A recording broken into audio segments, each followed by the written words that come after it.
거룩한 주일 이렇게 예배 오신 교회 여러분을 진심으로 환영합니다. 우리 다 함께 묵도하심으로 예배 드리도록 하겠습니다.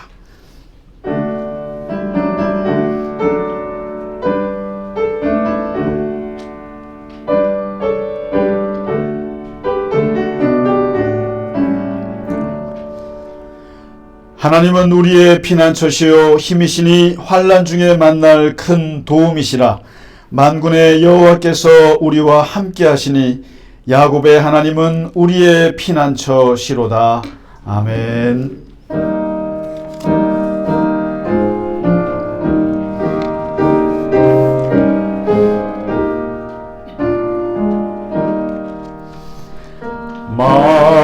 만유의 주제 존귀하신 예수 사람이 되신 하나님 나 사모하여 영원히 섬길 내 영광 되신 주로다.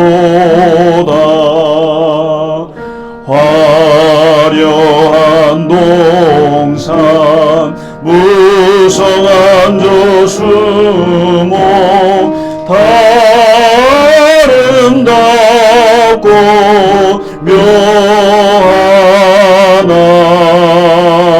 순전한 예수 더 아름다워 봄 같은 기쁨 주시네.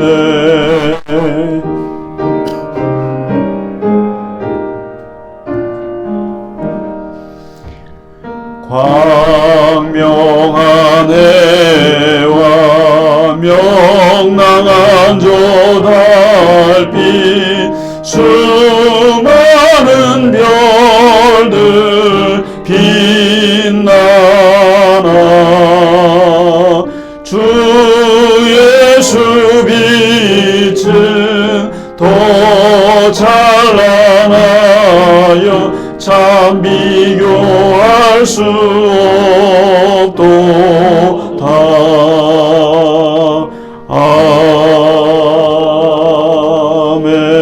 아멘. 사도신경으로 우리의 신앙을 고백하겠습니다. 나는 전능하신 아버지 하나님 천지의 창조주를 믿습니다. 나는 그의 유일하신 아들 우리 주 예수 그리스도를 믿습니다. 그는 성령으로 잉태되어 동정녀 마리아에게서 나시고 본디오 빌라도에게 고난을 받아 십자가에 못 박혀 죽으시고 장사된 지 사흘 만에 죽은 자 가운데서 다시 살아나셨으며 하늘에 오르시어 전능하신 아버지 하나님 우편에 앉아 계시다가 거기로부터 살아있는 자와 죽은 자를 심판하러 오십니다. 나는 성령을 믿으며 거룩한 공교회와 성도의 교제와 죄를 용서받는 것과 몸의 부활과 영생을 믿습니다. 아멘. 교동문 124번 사순절의 말씀이 되겠습니다. 내 하나님이여 내 하나님이여 어찌 나를 버리셨나이까? 어찌 나를 멀리하여 돕지 아니하시며 내 시름소리를 듣지 아니하시나이까? 내 하나님이여 내가 낮에도 부르짖고 밤에도 잠잠하지 아니하오나 응답하지 아니하시나이다. 우리 조상들이 주께 의뢰하고 의뢰하였으므로 그들을 건지셨나이다.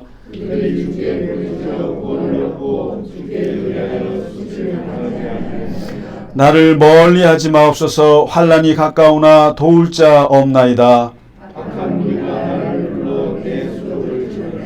내가 내 모든 뼈를 셀 수 있나이다. 그들이 나를 주목하여 보고 내 겉옷을 나누며 속옷을 제비 뽑나이다.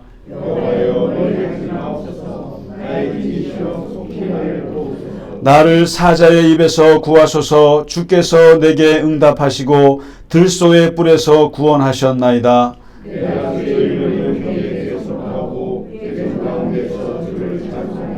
여호와를 두려워하는 너희여 그를 찬송할지어다.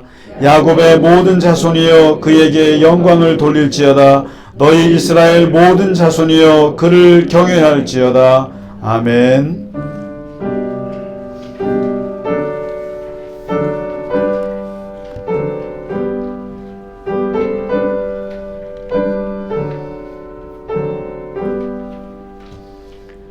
찬양 성부 성자 성령 성삼위일체께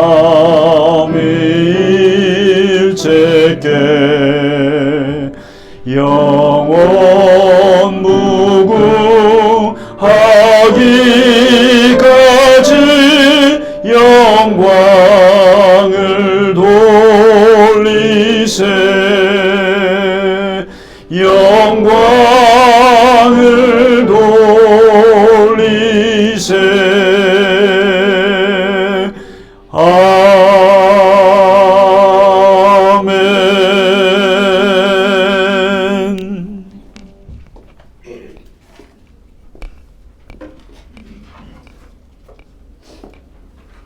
하나님 아버지, 거룩하고 복된 주일 온전히 우리의 발길을 교회로 향하게 해주시고 평안한 마음으로 아버지께 예배할 수 있음을 감사합니다.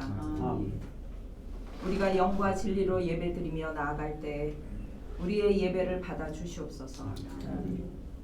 춥고 힘든 긴 겨울도 따스한 한 줄기 봄의 향기로 바꿔주시는 하나님, 지금까지 이끄신 은혜를 잊으며 살아온 저희를 예배 가운데 말할 수 없는 탄식으로 기다리시는 줄 아오니 엎드려 회개하는 우리의 심령을 다시금 새롭게 거듭나게 하시며 온전히 정결케 하여 주옵소서. 아멘. 하나님 아버지, 항상 아버지 앞에서의 기도는 두렵고 떨립니다. 이미 주님은 우리의 마음을 다 아시는데 어찌 내 가벼운 입술로 하늘을 가릴 수 있겠습니까? 떨리는 마음 바로 잡아주시고 순간순간 진실함이 우리의 매일이 되어 주님의 뜻을 이루는 데 쓰임받기 원합니다. 그렇게 오랜 시간 힘들게 했던 코로나도 이젠 익숙해져 일상이 되어가고 있는 이때 또 예기치 않은 지진으로 많은 사람이 충격과 고통 중에 있습니다. 특별히 정치적, 종교적 갈등으로 도움을 받지 못하는 시리아에도 하루속히 사랑과 희망의 손길이 닿을 수 있도록 아버지 도와주시옵소서. 아멘. 지난 한 주간 주신 말씀 가슴에 품고 교만은 멀리하고 겸손을 가깝게 하려고 했지만 우리의 힘으로는 도저히 이룰 수 없음을 또다시 깨달았습니다. 참고 믿고 바라고 견디는 것도 내 안에 성령님이 계시지 않으면 그 어느 것도 의미 없음을 깨달았습니다. 우리를 선택하신 아버지 하나님, 가진 것 중에 내 것이라 할 건 하나도 없고 아버지의 능력 아니면 쓰러져도 일어설 수 없는 나약한 아버지의 자녀들 불쌍히 여겨 주시옵소서. 세상에 나가 살면서도 아버지께 온전히 예배하는 주일, 그리고 아버지께서 맺어주신 갈릴리 겨자나무 공동체 가족을 만나는 오늘을 즐거운 마음으로 기다리며 지냈습니다.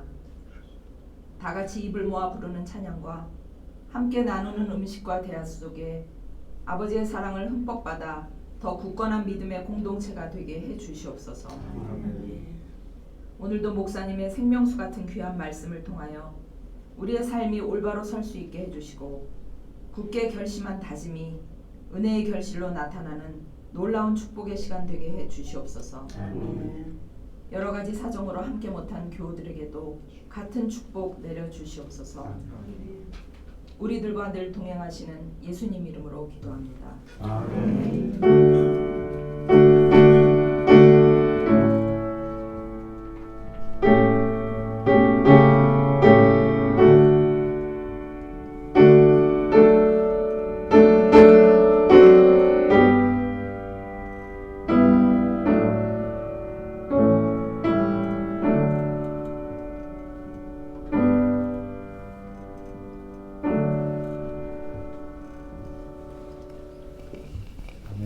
찬송가 212장 겸손히 주를 섬길 때 찬양 드리겠습니다.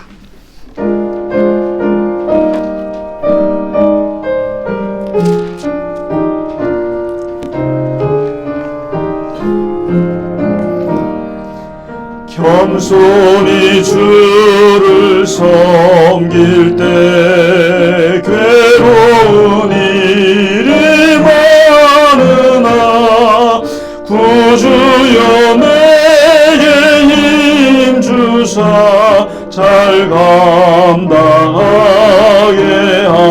하소서. 인자한 말을 가지고 사람을 감화시키며 갈 길을 잃은 무리를 잘 인도하게 하소서. 구주의 귀한 인내를 깨달아 알게 하시고 굳건한 믿음 주셔서 늘 승리하게 하소서.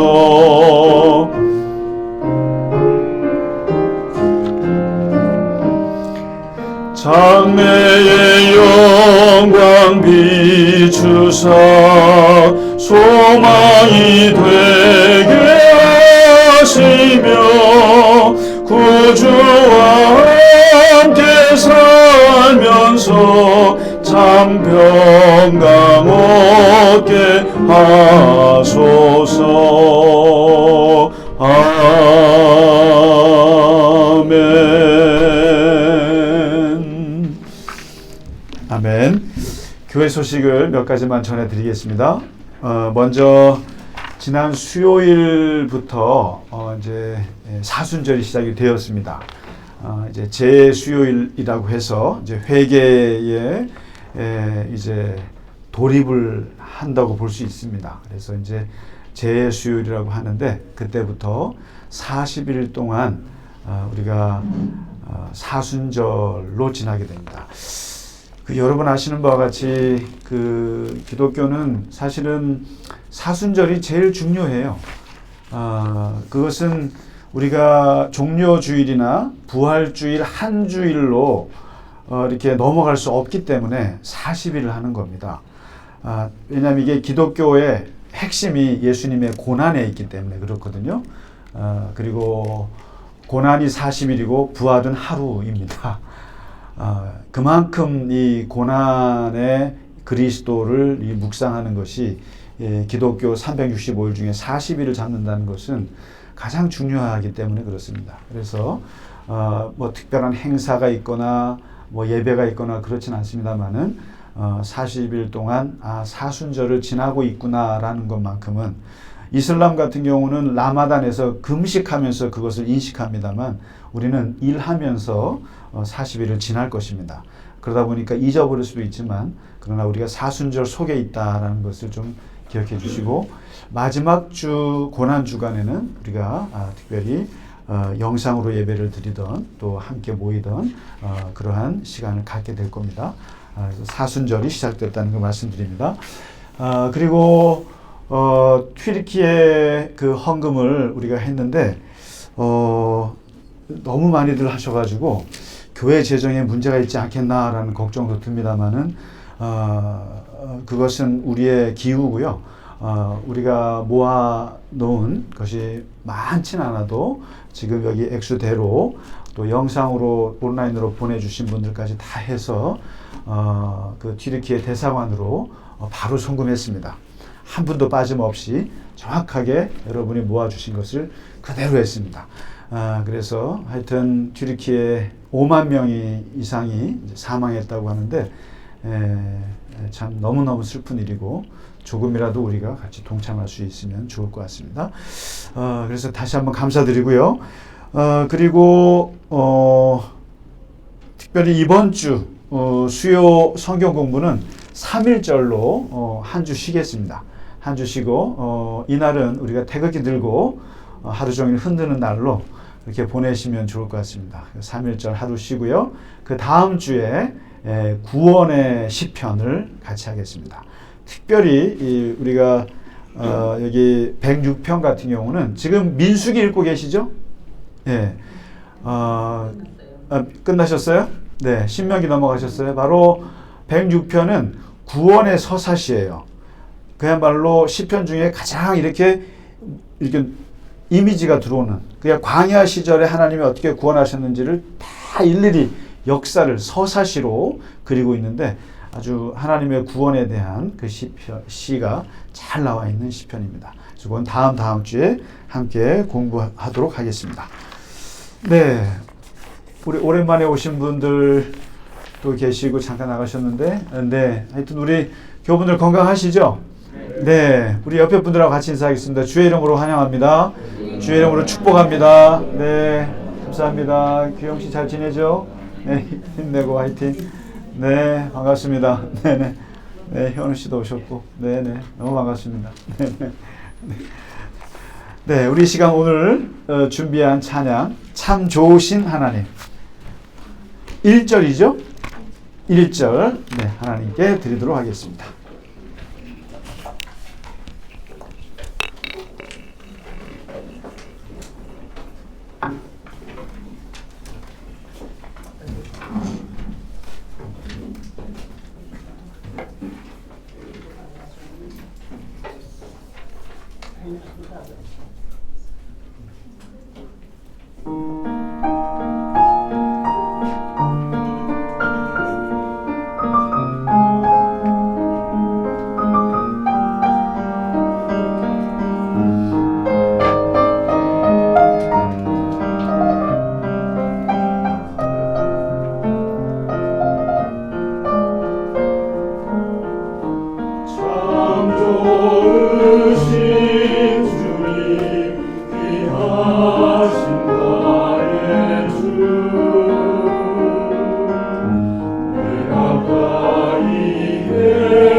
감사합니다. 제가 알림상을 하나 빠뜨렸는데요. 어제 밤에 우리 네팔에서 김경수 선교사님이 이렇게 선교 소식을 전해 오셨어요. 그래서 제가 이거를 프린트해서 우리 교우분들에게 나눠드리겠습니다 했는데 다 받으셨죠? 네, 한번 보시고요. 이제 지금 성탄절을 이때 하나 싶기도 하고, 그리고 지나간 일이고요. 또 식목 사역들, 또 기도 제목들 같이 이제 보내왔습니다. 함께 좀 보시고 관심 가져주시고 또 기도해 주시고 또 항상 함께 해주시기 바랍니다. 네, 오늘 우리에게 주신 하나님 말씀 보겠습니다. 누가복음 18장 18절에서 27절까지 말씀이 되겠습니다. 누가복음 18장 18절에서 27절 함께 같이 읽도록 하겠습니다. 시작. 어떤 관리가 물어 이르되 선한 선생님이여 내가 무엇을 하여야 영생을 얻으리이까? 예수께서 이르시되 내가 어찌하여 나를 선하다 일컫느냐? 하나님 한 분 외에는 선한 이가 없느니라. 내가 계명을 안 하니 간음하지 말라, 살인하지 말라, 도둑질하지 말라, 거짓 증언하지 말라, 내 부모를 공경하라 하였느니라. 여짜오되 이것은 내가 어려서부터 다 지키었나이다. 예수께서 이 말을 들으시고 이르시되 내게 한 가지 부족한 것이 있으니 내게 있는 것을 다 팔아 가난한 자들에게 나눠주라. 그리하면 하늘에서 내게 보화가 있으리라. 그리고 와서 나를 따르라 하시니 그 사람이 큰 부자이므로 이 말씀을 듣고 심히 근심하더라. 예수께서 그를 보시고 이르시되 재물이 있는 자는 하나님의 나라에 들어가기가 얼마나 어려운지 낙타가 바늘귀로 들어가는 것이 부자가 하나님의 나라에 들어가는 것보다 쉬우니라 하시니 듣는 자들이 이르되 그런즉 누가 구원을 얻을 수 있나이까? 이르시되 무릇 사람이 할 수 없는 것을 하나님은 하실 수 있느니라. 아멘. 오늘 읽으신 말씀은 사실은 많이 우리가 들었던 말씀이고 흔히들 낙타가 바늘귀로 들어가는 것보다 부자가 천국 가는 게 힘들다. 그래서 부자들이 제일 싫어하는 본문이 이 본문이잖아요. 그래서 돈 많다, 돈이 좀 내가 있다라고 생각하면은 최소한 이제 여기서 부자라고 하면은 여러분 우리 교우분들 다 부자라고 생각하시죠? 네, 부자예요. 그러니까 적어도 100억 이상은 있어야 그래도 부자라고 할 수 있어요. 그러니까 부자라고 생각하는 분들은 이 말씀을 들으면 예수님이 분명히 얘기했거든요. 재물이 있는 자는 천국에 들어가기가 진짜 어렵다. 낙타가 차라리 바늘구멍 들어가는 것처럼 어렵다. 이렇게 얘기를 하셨는데 이 말씀이 많은 사람들에게 이 돈과 천국, 물질과 영생, 그리고 재물과 내세를 연결하는 이 귀중한 예수님의 말씀이에요. 이것은 예수님의 비유가 아니라 예수님이 겪은 이야기를 지금 말하고 있어요. 그래서 마태복음, 누가복음, 마가복음, 이 공관복음, 이 세 가지 복음에 다 같이 나와 있습니다. 그만큼 이것은 아주 충격적인 이야기예요. 그 다음에 더 충격적인 이유가 뭐냐면은 예수님께서 이 말씀을 하시니까 제자들이 깜짝 놀랐어요. 제자들이 듣고 그러면 도대체 이 세상에 누가 구원을 받을 수 있겠느냐? 누가 천국에 들어갈 수 있겠느냐? 왜냐하면 그 당시에는 구약 성경은 특히 그렇습니다. 물질이 많은 거 있잖아요. 재산을 많이 얻는 것은 하나님의 축복이라고 생각했어요. 그러니까 물질의 복이 나오잖아요. 아브라함에게도 그렇고 야곱도 그렇고. 그래서 이게 물질을 많이 버는 것, 돈을 많이 버는 것은 하나님이 축복해서 얻은 거라고 생각해서 그것은 천국 들어가는데 어떻게 보면은 아주 당연히 부자들은 천국에 들어갈 거라고 생각했어요. 거기다가 이 부자 청년같이 율법까지 잘 지킨 사람들은 천국 입장 1순위예요. 그 당시에 사람들은 그렇게 생각했단 말이에요.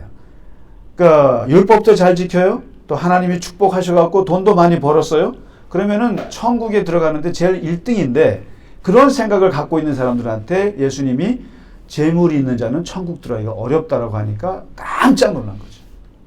완전히 기존의 생각들을 확 뒤집어 버리신 거예요. 그러니까 제자들도 놀라고 사람들도 놀라고 이런 그 엄청난 메시지를 충격파를 던져준 사건인데 이 이야기를 조금 들어가 보면 도대체 이 부자 청년의 문제가 무엇이고 그다음에 이 재물이라고 하는 것에 대해서 우리가 이것을 어떻게 영생과 연결할 수 있을까? 이것을 아주 깊이 말해주는 본문인 거죠. 선한 선생이여 내가 무엇을 하여야 영생을 얻을 수 있겠습니까? 무엇을 하여야 어떤 행위를 하여야 내가 영생과 연결이 되겠습니까?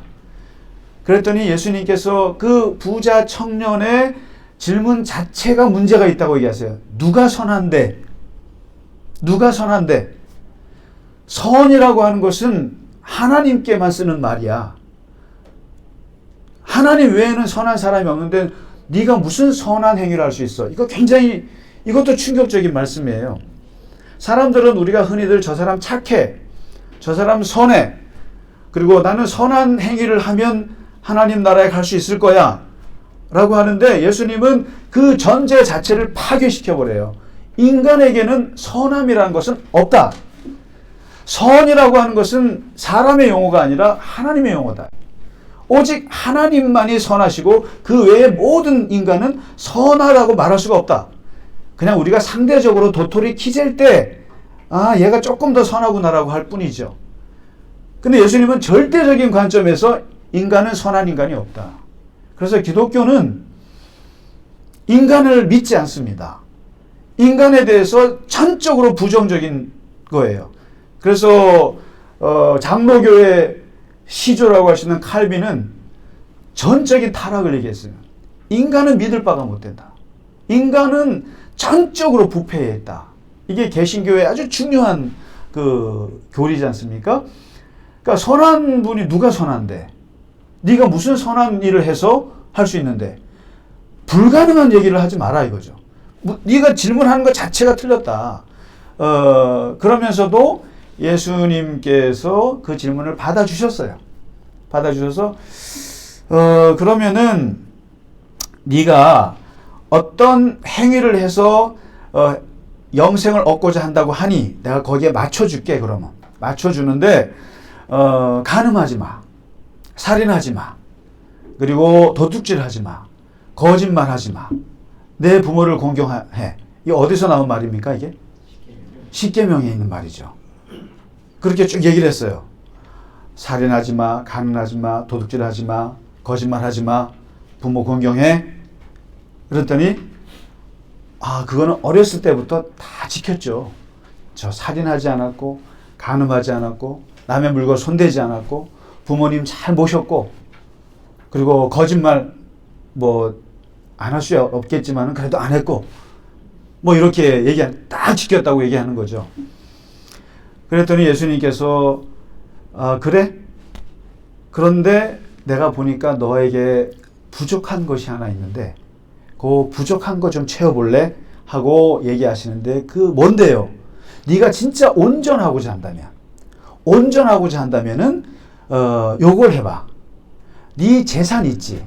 네 재산을 다 팔아서 가난한 자들에게 나눠주고 그리고 와서 나를 따를래?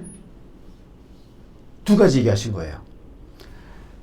네 재산을 팔아서 가난한 자에게 주고 너는 나를 따르라. 이게 너의 부족한 거야 라고 얘기하죠. 근데 여기서 이 부자 청년이 딱 마음에 걸린 게 바로 가슴이 철렁한 거예요. 여러분 부자는 부자 티를 안 냅니다. 돈 많은 사람은 돈 많은 티 안 내요. 우리 교인들처럼. 웃으라고 하는 것도 되게 심각해 하시네. 티를 안 내는 거예요, 부자들은. 그런데 그 전혀 티를 내지 않는 청년에게 예수님이 네 돈 사람들한테 나눠주고 와. 이러니까 가슴이 철렁하고 그리고 사실 돈을 어렵게 내가 모아서 부자가 됐는데 그것을 예수님이 콕 집어서 얘기를 하는 거죠. 콕 집어서 얘기하는데 여기서 탁 걸리는 거예요. 왜?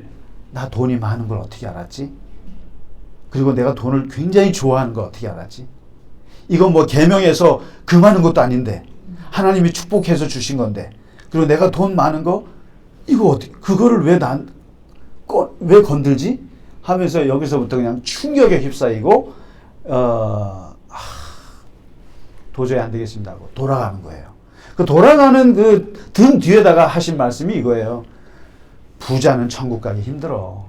이걸 말씀하신 거거든요. 그러면은 예수님께서 이 부자 청년이 와서 이렇게 질문하는 걸 보면서 예수님이 이 사람의 내면에 있는 문제가 뭐라고 생각하셨을까? 그리고 도대체 이 사람은 지금까지도 자기 자신도 알지 못하는 그 맹점, 영어로 블라인드 스팟이라고 그러죠. 그러니까 나는 내가 이게 뭐가 단점인지 몰라요. 내가 뭐가 약점인지 모르는데 예수님께서 콕 집어준 거예요. 도대체 그러면 그 문제가 뭔가? 단순히 돈이 많은 게 문제냐 이거죠. 돈 많은 게 문제냐? 아니에요. 돈이라고 하는 문제가 아니라 돈을 가지고 이 사람이 대하는 태도에 문제가 있다고 생각하신 거고, 그것이 하나님 나라에 걸림돌이 된다고 생각하셨기 때문에 이걸 찝어주신 거란 말이죠. 단순히 돈 많은 거 가지고 예수님께서 뭐라 그러시겠어요? 그건 아니죠. 그것 때문에 이 사람이 그러잖아요. 어떻게 하면 영생을 얻을 수 있습니까? 라고 물어봤으니 영생에 맞게 하기 위해서 예수님이 말씀하신 게, 네가 영생을 얻는데 부족한 것은 그거야, 돈이야. 근데 돈을 대하는 너의 태도, 너의 삶의 가치에 문제가 있는 거야. 그걸 찝어주신 거란 말이죠. 그럼 뭐가 문제냐? 그러니까 예수님이 딱 봤을 때 이 사람에게는 무언가 심하게 집착하고 있다는 사실을 본인이 모르고 있다는 거예요. 몰랐다는 거예요. 그러니까 예수님이 지금 찍고 계신 얘기는 탐욕의 문제였던 거죠. 욕망의 문제였던 거고, 그리고 일종의 집착의 문제를 건드신 거예요. 그러니까 지금 예수님이 이렇게 하신 거예요. 십계명을 잘 보시면, 오늘 이 십계명을 가지고 예수님 말씀하시는데, 십계명은 10개로 이루어져 있지 않습니까? 근데 지금 예수님이 이 사람에게 영생을 얘기할 때 건든 게 하위 계명을 갖고 건드신 거예요. 십계명은 상위 계명과 하위 계명으로 나눠져요. 상위 계명은 1, 2, 3. 하나님에 대한 계명이에요. 안식일은 중간에 있어요. 그 다음에 부모를 공경하라부터 5, 6, 7, 8, 9는 하위 계명이에요. 이웃과의 문제예요. 근데 예수님께서 영생을 얘기하면서 뭐냐면 하위 계명을 지켜봐라 그랬어요.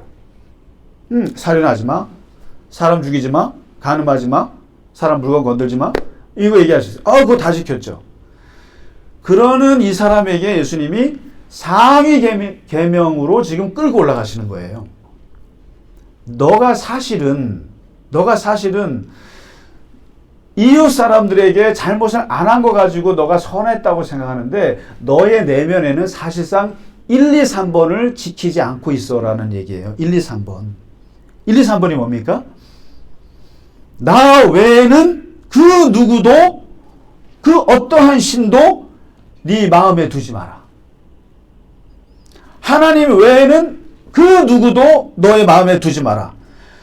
너를 위하여 새긴 우상을 만들지 말고 절하지 말고 섬기지 마라. 우상을 섬기지 마라. 세 번째, 내 이름을 함부로 부르지 마라. 망령되이 일컫지 마라. 이게 1, 2, 3이에요. 1, 2, 3의 내용의 핵심은 뭐냐면 하나님, 오직 하나님, 그리고 우상 숭배 절대 안 돼. 그러면은 갑자기 이 사람은 뭐냐는 거예요. 이 사람의 문제는 재물이 너에게 하나님이 아니냐라는 도전이에요. 너는 알고 봤더니 재물을 이렇게 쌓아놓고 있지만 그것에 그냥 하나님보다 더 높은 자리에 있는 거 아니냐. 그 재물이 너의 신이고 그 재물이 바로 너의 우상 아니냐. 그것을 너가 탐욕하고 있지 않았느냐. 그런데 재밌는 것은 이 10계명 중에 마지막 10번째 계명, 10번째 계명이 앞에 9가지 계명을 방향을 잡아주는 운전키예요. 뭐냐면 남의 소유를 탐내지 마라. 다시 말해서 9개 모든 계명을 움직이는 기본 마인드가 뭐냐면 탐욕의 문제예요. 욕망의 문제라고요. 십계명은 대단한 계명이에요. 그러니까 뭐 하지 마, 뭐 하지 마, 뭐 해, 뭐 해, 이런 정도의 아니라 이 모든 사람의 행동을 추동하는 그 힘이 어디서 오냐면은 10번째예요. 탐욕, 욕망. 다시 말해서 하나님 외에 다른 신을 섬기는 것도 욕망의 문제예요. 그리고 부모를 공경하라, 살인하지 마라, 도둑질하지 마라, 다 탐욕의 문제예요. 탐욕이 없으면 도둑질 안 합니다. 물건에 대한 탐욕 없으면 도둑질 안 해요. 그리고 여자에 대한 어떤 이성에 대한 탐욕이 없으면 간음 안 해요. 근데 생명에 대한 탐욕이 없으면 살인 안 합니다. 모든 동기는 욕망에서 오는 거예요. 탐욕에서 오는 건데, 너는 지금 그 재물이라고 하는 그것을 놓고 너는 지금 탐욕에 걸려 있다. 집착에 걸려 있다라는 거예요. 집착이에요. 이렇게 해요. 그래서 예수님께서 지금 그 재물에 대한 집착에서 벗어나보라. 너는 지금 거기에 지금 잡혀 있다는 거죠. 사실은 이제 우리가 예수님께서 이제부터 돈 얘기를 하시는 거죠. 돈이라고 하는 것은 사실 잘 생각해 보면 4가지 기능이 있어요. 4가지 기능이 있는데 한번 더 있으면 좀 말씀해 보세요. 제가 알기로는 이 4가지 기능이 이렇게 있어요. 첫째는 생존 기능이 있습니다. 돈은. 그러니까 돈 없으면 죽지 않고 살 수 있는 기능입니다. 이게. 돈이 있어야 먹고 살죠. 두 번째가 돈이 좀 있으면 품위 유지 기능이 있습니다. 옷을 조금 브랜드 있는 옷을 입을 수 있고, 차를 조금 좋은 차 탈 수 있고, 집을 조금 좀 좋은 집에서 해서 사람이 품위를 좀 유지할 수 있어요. 돈 없는 것보다. 그렇습니다. 그리고 세 번째는 이게 중요한 것인데 자유의 기능이 있습니다. 돈이 많으면요. 내 의지와 상관없이 비굴하지 않을 자유가 돈이 있으면 있어요. 그리고 하고 싶지 않은 것을 억지로 하지 않을 수 있는 자유가 있어요. 이런 자유 혹시 누려보셨습니까? 무슨 말씀인지 이해가 되시나요? 이게 돈이 없어가지고 잘 모르시는 모양인데, 그게요, 돈이 없으면요, 돈 때문에 하고 싶지 않은 거 많이 해야 돼요.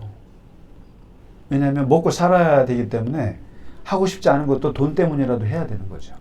근데 돈이 있으면 안 해도 돼요. 부정을 안 질러도 돼요. 그리고 사람들한테 비굴하게 하지 않아도 돼요. 돈이 있으면. 그게 나름대로 자유함이 있는 거예요. 그리고 마지막 4번째는 이건 조금 위험한데 권력 기능이 있어요. 돈이 있으면요. 돈이 있으면 가정부를 쓸 수 있어요. 돈이 있으면 부하를 쓸 수 있어요. 돈이 있으면 내 뜻을 이행할 수 있도록 사람을 부릴 수가 있어요. 권력을 수행할 수 있다는 말이죠. 그래서 그 사람들이 돈이 이런 것인데, 그래서 그 프란시스 베이컨이라고 하는 영국의 철학자가 아주 재밌는 말을 했어요. 돈은 최고의 하인이면서 최악의 주인일 수가 있다 그랬어요. 다시 말해서 내가 돈을 필요로 하고 돈을 내가 잘 사용하면 돈은 나에게 최고의 하인이에요. 나에게 먹을 것을 줄 수 있고, 나의 품위를 유지할 수 있고, 나에게 자유를 줄 수 있고, 내가 사람을 부릴 수 있고, 최고의 하인이 될 수 있어요. 돈이 있으면요. 그런데 내가 돈을 욕망하고 돈을 탐욕하고 집착하면은, 내가 돈에 집착하는 순간 그 돈은 나에게 최악의 주인이 되어서 돈은 나의 하나님, 나의 우상, 나는 돈의 노예가 될 수 있다 이거죠. 돈을 어떻게 대하느냐에 따라서 그 돈은 나의 하인일 수도 있고 나의 주인일 수도 있다. 이런 거죠. 맞는 말이지 않습니까? 그런데 오늘 이 부자 청년은 바로 돈을 잘 벌어서 그 재물을 가지고 내가 먹고 살고, 내가 품위 유지하고, 내가 사람들한테 비굴하지 않고, 내가 사람도 부릴 수 있는, 이건 다 좋은데 이 사람은 돈에 매이기 시작한 거예요. 돈이 매였다고 보는 거예요. 재물에 턱 매여서 이 재물이 주는 것 외에는 다른 걸 하지 않아요. 못하는 거예요. 그러니까 이 사람은 하위 계명을 잘 지켰다고 하는 거죠. 나는 죽이지만 않으면 돼. 도둑질하지만 않으면 돼. 깨끗하게만 살면 돼. 그리고 돈 잘 모았어요. 요런 정도. 누가 봐도 사람들은 괜찮네 정도예요. 그런데 바로 이 사람에게 예수님께서 전국을 찌른 거예요. 재물의 탐욕에 빠진 인간이다. 이거죠. 말은 하지 않으셨어도. 그 다음에 두 번째 예수님께서 이 말씀하신 거, 돈을 가지고 가난한 사람에게 나눠주라. 그리고 나를 따르라. 라고 하는 이 말씀 속에는 두 번째 예수님의 도전이 있는 거예요. 어떤 도전을 하냐 봤더니, 너가 지금까지 지킨 것은 다 부정명령이에요. 부정명령. 살인하지 마라. 도둑질하지 마라. 간음하지 마라. 우리가 토라가 613가지로 요약이 되지 않습니까? 근데 거기도 보면은 긍정명령 248개, 부정명령 365개. 그래서 하라라는 명령은 몸의 오장육부 기관 248개에 맞춰서 한 거고, 그리고 하지 마라라고 하는 명령은 365일에 맞춰서 613개를 맞춘 거예요. 그런데 이 부자 청년은 10계명 중에서 하위 계명, 하지 마라, 하지 마라, 하지 마라. 부정명령만 가지고 살아왔던 거예요. 그러면 내가 영생을 얻을 수 있지 않을까? 내가 나쁜 짓 안 하면 선한 게 아닐까? 내가 나쁜 짓 안 하면 되지 않을까? 라고만 생각했어요. 많은 사람들은 요 정도의 윤리에 머물러요, 사실은. 아니, 내가 누구한테 뭐 해코지했어? 내가 사기를 쳤어? 내가 누군가를 상처를 주지 않으면 되지 뭐. 그럼 요 정도면은 괜찮나라고 생각하는 거예요. 근데 예수님은 여기서 이 뭔가를 지키기에 급급한 부자 청년에게 아주 새로운 도전을 주는 거예요. 뭐냐면은 긍정적인 명령을 한번 따라보면 어떨까라는 거죠. 소극적인 삶에서 적극적인 삶으로 한번 나가볼래? 이런 얘기죠. 이런 얘기. 수비적인 삶이었잖아. 수비적인 도덕이었어, 너는. 근데 좀 공격적인 도덕을 얘기해 줄까? 부정명령에서 계명에서 긍정계명으로 한번 얘기해 줄까? 하면서 예수님이 얘기하신 게 돈 풀어서 가난한 사람에게 나눠줘봐. 돈 풀어서 가난한 사람들에게 한번 확 써봐. 이 얘기예요. 한 번도 나는 지키기만 했지 한 번도 이것을 그 울타리 장벽을 풀어본 적이 없는 사람이에요. 근데 그 사람에게 예수님이 가슴을 열고 네 재산의 창고를 열고 한번 풀어봐. 한번 쏴. 그렇죠. 우리 교인분들이 진짜 잘하시는 거잖아요. 매주마다 밥 사. 그냥 팍팍 쏜단 말이죠. 이것을 예수님께서 얘기를 하니까 여기서 이 사람의 가치관이 충격을 받습니다. 인간의 삶의 가치는 4가지 단계가 있어요. 보통 일반적으로. 첫째, 가짐의 가치예요. 일단은 가져야 됩니다. 돈을 가져야 돼요. 물건 가져야 되고 재물을 가져야 됩니다. 쌓아야 됩니다. 그래서 사람들은 여기에 이렇게 돈을 모으고 또 재산을 모으고 뭐 여러 가지가 가짐의 가치, 뭔가 가져야 돼요. 소유의 가치 중요합니다. 그런데 이것이 이루어지면은 그 다음 것이 됨의 가치예요. 내가 맨날 갖는 것 같고 안 돼요. 사람은 명예의식이라는 게 있어서 내가 무엇가 될래? 내가 의사가 될래? 내가 아니면 뭐 변호사가 될래? 내가 목사가 될래? 뭔가 되고자 하는 가치가 있어요. 그래서 사람들은 꿈을 가지고 합니다. 그런데 요까지만 알고 있어요. 이 부자 청년은 요 2가지 가치만 알고 있어요. 가져야 돼, 돼야 돼. 그런데 예수님께서 그 3번째 단계의 가치를 말씀하시는데 사람은 나눔의 가치가 있다는 것을 넌 모르고 있구나. 나눔의 가치. 가졌으면 나누는 단계가 와야 되는데 나눔의 가치를 몰라. 그 다음에 마지막 최고의 아름다운 가치가 섬김의 가치. 섬김의 가치. 그래서 예수님이 나를 한번 섬겨볼래? 나를 따라보라. 이 얘기를 하신 거예요. 그러니까 이 사람이 여기에 그냥 나눔의 가치가 있다는 것을 몰라요. 여러분, 공산주의 사회에서는 공산 사회에서 없는 가치 중에 하나가 나눔의 가치예요.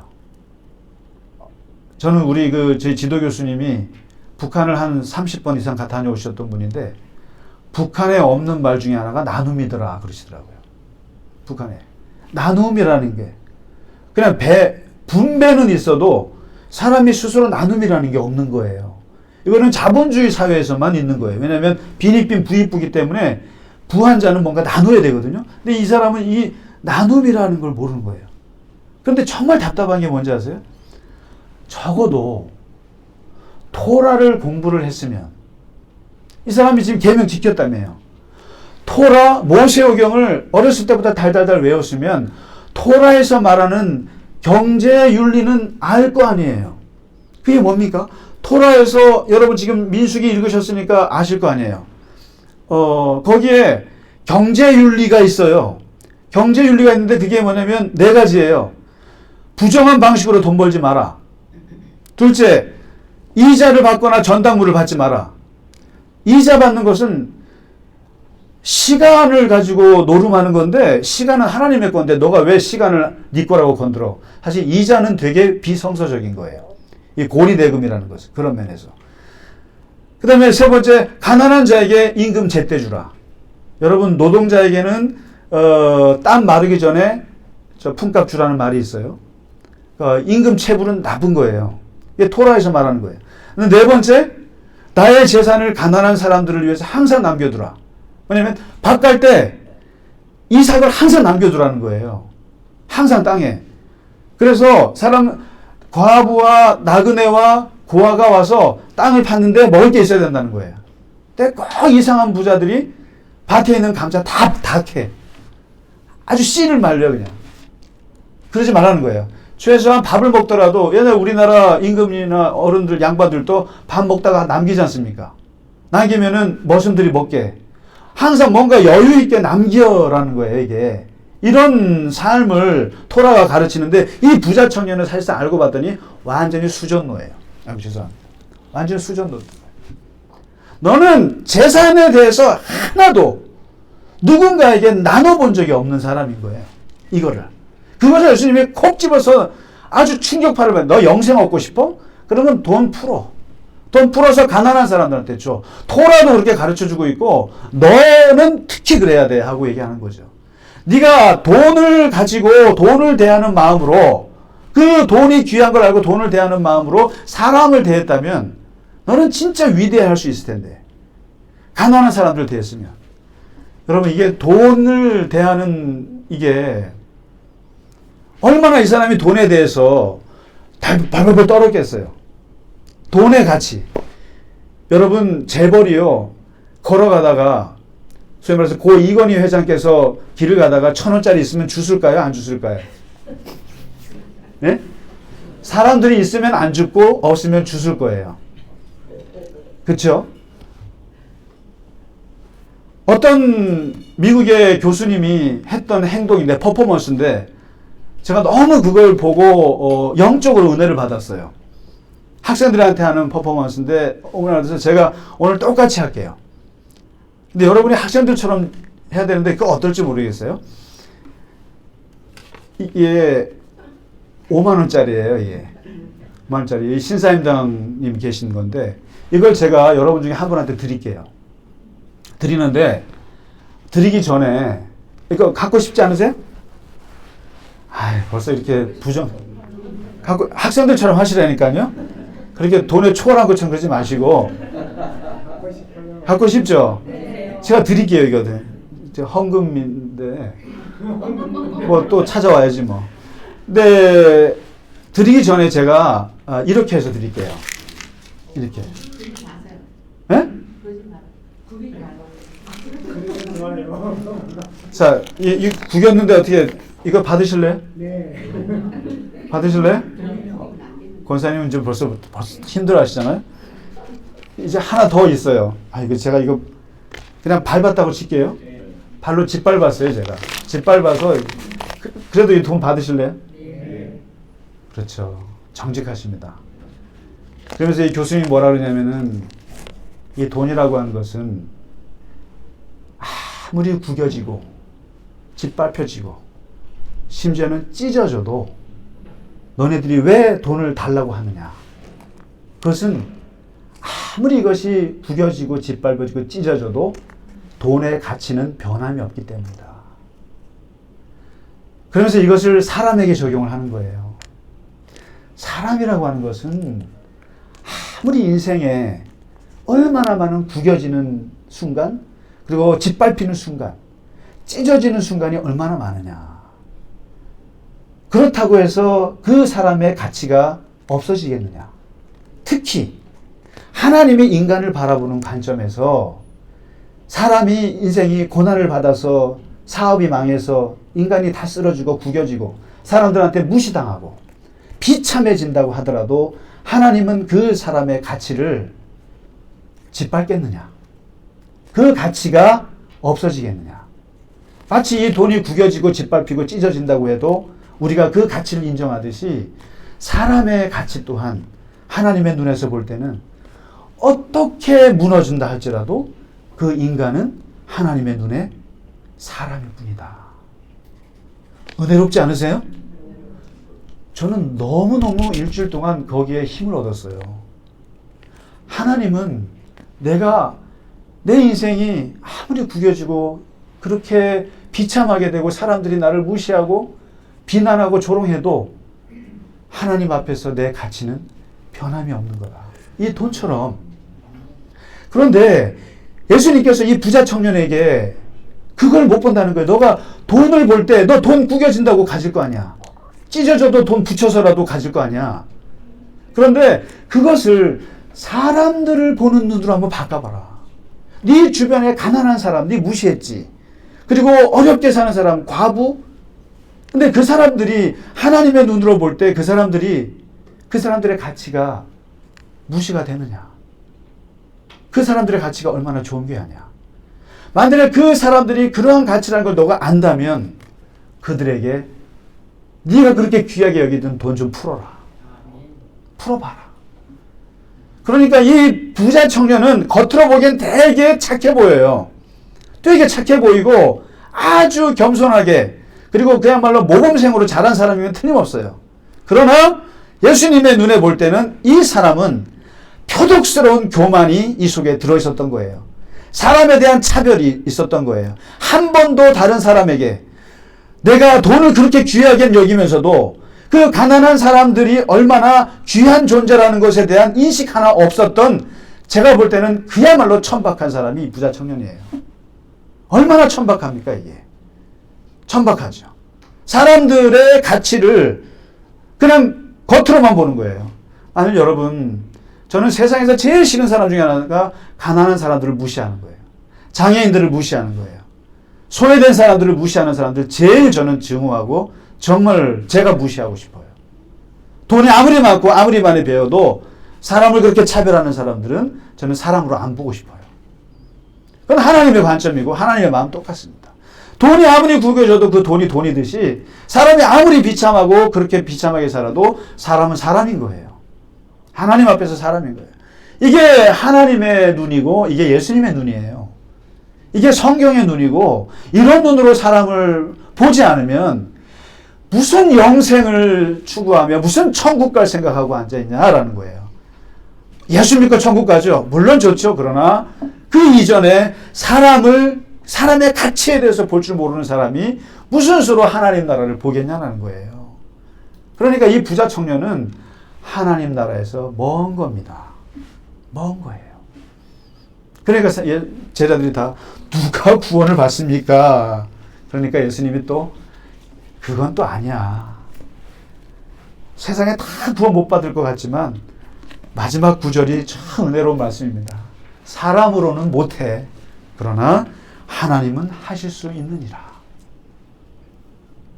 그래서 역사 속에요, 이 재물을 풀어서 영생을 얻은 사람들이 많습니다. 고대 시대에 세인트 안토니가 그런 사람이고, 성 프란시스코가 그런 사람이고, 그리고 역사의 아리마대 요셉 같은 사도행전에 나오는 사람이 그런 사람이고요. 그리고 특별히 이제 다음 장에서 보게 될 19장에서 보게 될 삭개오 같은 사람이 그런 사람입니다. 그런 사람. 예수님이 그걸 다 염두에 두고 얘기하신 거예요. 사람으로는 할 수 없지만 하나님으로는 할 수 있어. 그게 뭔지는 삭개오 때 가서 같이 보도록 하겠습니다. 하나님의 은혜가 우리 모두에게 함께 하시기를 간절히 축원합니다. 같이 찬양하고 예배를 마치겠습니다.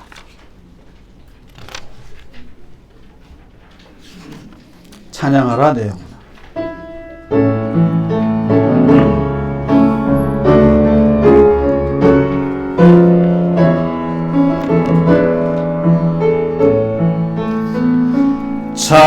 찬양하라 내 영혼아, 찬양하라 내 영혼아, 내 속에 있는 것들아 다 찬양하라. 감사하라 내 영혼아, 감사하라 내 영혼아, 내 속에 있는 것들아 다 감사하라. 기뻐하라, 기뻐하라 내 영혼아, 기뻐하라 내 영혼아, 내 속에 있는 것들아 다 기뻐하라.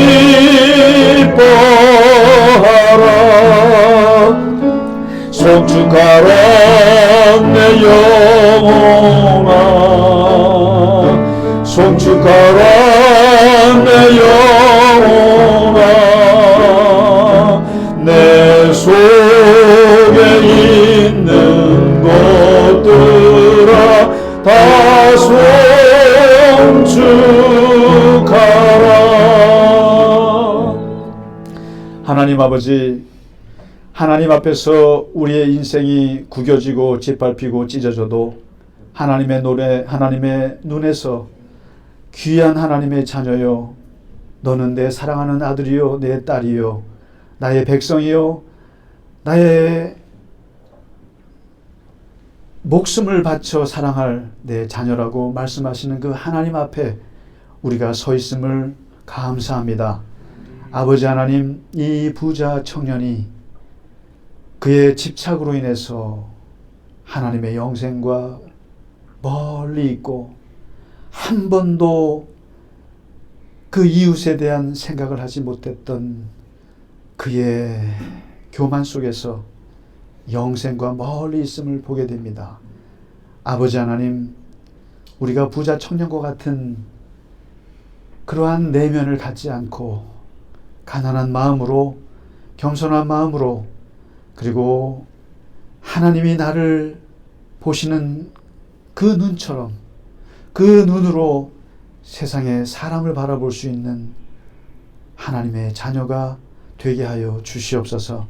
하나님, 우리의 심령에 늘 찾아오셔서 우리의 심령을 새롭게 하시고 하나님께서 우리의 손을 강건하게 하사 하나님을 향해 기도하게 하시고 그리고 이웃을 향해 손을 내밀며 하나님이 주시는 능력으로 세상을 섬기며 살아갈 수 있도록 하나님 도와주시옵소서. 주님이 말씀하신 그 말씀에 붙잡힌 바 되게 하시고 성령의 인도하심을 따라 우리가 순간순간 살아갈 때 하나님 아버지 우리에게 힘이 되어주시고 우리에게 능력이 되어주시고 우리의 등과 빛이 되어 주시옵소서. 이 시간 주 앞에 드린 예물에 하나님 영광 받으시고 주님 복 주시며 그 손길에 한없는 영생의 은혜를 더하여 주시옵소서.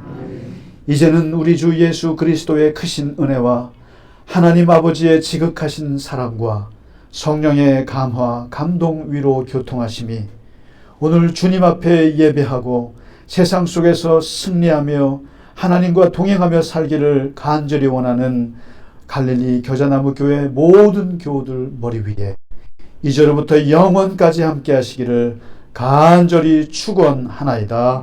아멘.